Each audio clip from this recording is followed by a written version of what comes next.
How's it going, guys? It's Stefan here. Today I'm going to be talking about some rather interesting information concerning Black Ops 6 multiplayer, as we're on the road down to launch on October 25th. So, Call of Duty, Treyarch, Activision, all the rest of those guys wanted to share some updates on multiplayer coming out of their beta. So basically, while the selection of 8 total maps in the beta trended similar in size and included some of the strike maps, playable 2v2 up to 6v6, they recently shared that the majority of the 12 core 6v6 maps at launch are all medium-sized. Now, for those who missed it, I'll just quickly show you this rather interesting tweet that Treyarch left. So as you guys can see, there are 16 multiplayer maps from launch, which they've broken down by size below, which is all of these, as you guys are currently seeing on screen. That some of these we have played, some of these we haven't. And they will be similar in size to Raid or Summit. So I'm just going to show you, for those who missed it, these rather interesting maps that we've got here. So first of all, we've got Subsonic. Now, I think we did get an early look at this back when it was in like the pre-production, if you will. So that was a rather interesting map. Red card there looks quite interesting to say the least, but let me know what you guys' views and thoughts of it. Vault. I think we did get to see a few glimpses of this during Call of Duty Next. Payback appears to be the area where we get to do our mission selection from in the campaign, so that's really exciting to look forward to. We've got Payback. I've also got Fukuta, which appears to be a larger version of Pit, so that's really interesting to think about there. Protocol, this is where we did the training mission during the beta that concluded a few weeks ago now. I've also got Lowtown. Really interesting. Got loads of broken buildings there. Can't wait to check that map out. Really excited for it. So, and there's quite a few others that for some reason we haven't got any gameplay of, but apparently we do have some rather interesting images here that have been found on the blog post. So the TAC maps. So first of all, we've got Vault. The description reads, "No expense has been spared on this large, lush desert estate. Monuments, murals, sculptures and a trophy room adorn the central palace, featuring an opulent atrium and open access to the vault. Combat around this compound is expected to be fierce." So that is a really interesting map there. So as you guys can see, we've got a map overlay as well as an image of it itself there. Protocol. This offshore training course doubles as a teaching ground and an island citadel fortified for war. The brick buildings include a barracks, armoury and underground comms monitoring centre. This aged outcrop provides a plethora of skirmishing opportunities. For Lowtown, traverse a dockside neighbourhood with a boathouse, fishing shed, cobbler and art gallery. Check the stalls in the market or climb the latticework for a view from the pizzeria, swim in the canal or, if desperate, the sewer, to reposition and flank the enemy. Red card. Compete from the main entrance of this stadium to the stands of an international soccer pitch.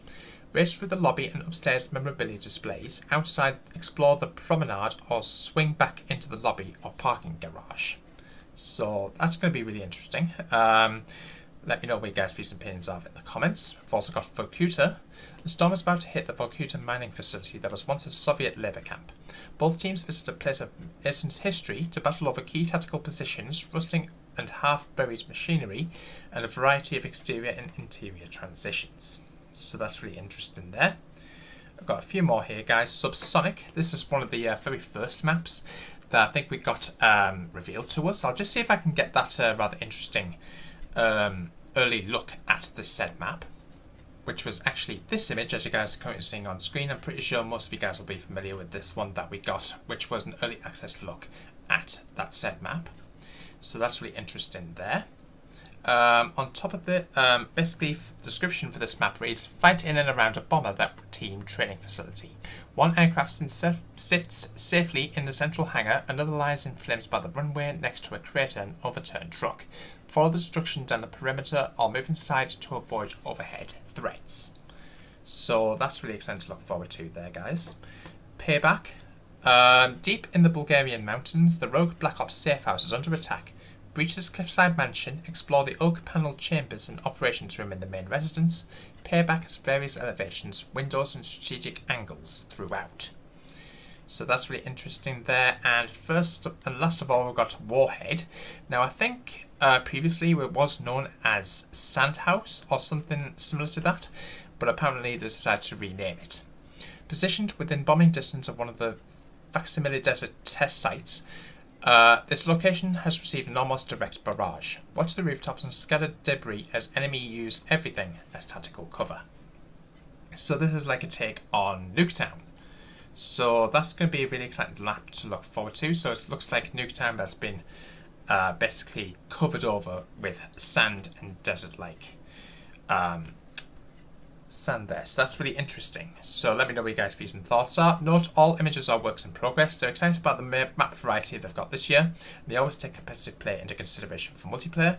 Looking forward to unveiling map selection for Call of Duty League and ranked play arriving Season 1 in Black Ops 6 soon.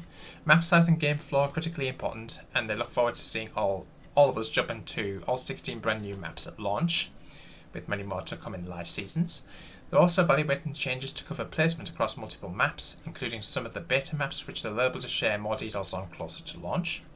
Spawns, as a key companion to maps, they want to put data on the spawn system. So one of the most important reasons they have a public beta is gathering spawn data from the players, i.e. us. Now that they have 2 weeks worth of player data, they've already made big strides in dialing in on the spawn logic and identifying and resolving issues within the spawn system across the game for launch. We will notice improvements to spawn logic throughout weekend 2 of the beta. As new content comes into the game, they're generating even more spawn data. They're always assessing spawn system and will continue to make necessary updates through launch and beyond. Performance was immense. So the beta was immensely helpful in performance in identifying, resolving some performance-related issues.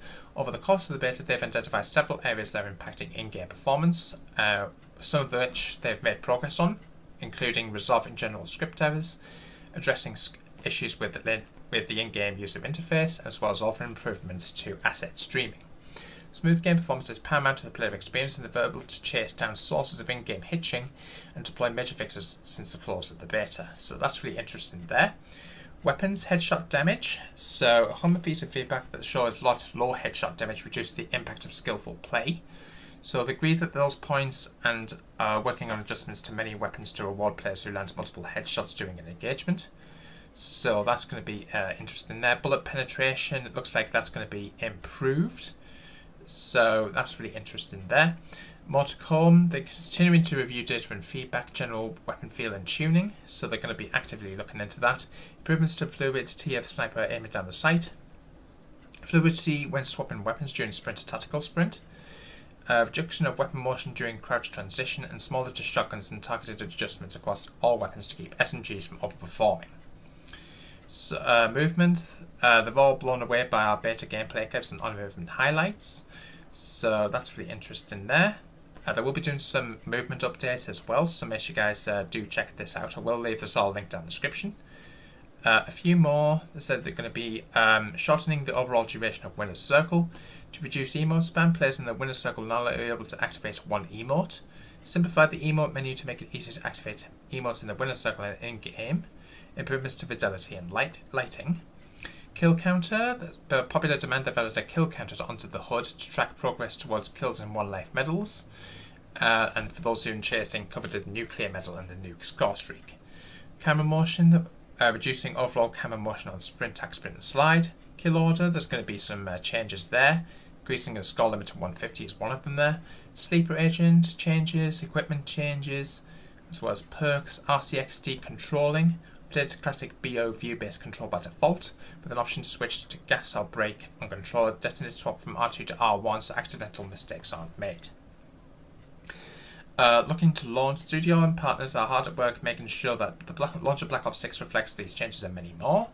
So they're going to be sharing more information in the coming weeks. So that is really interesting to say the least here, guys. Let me know what you guys' views and opinions are of this in the comments box down below.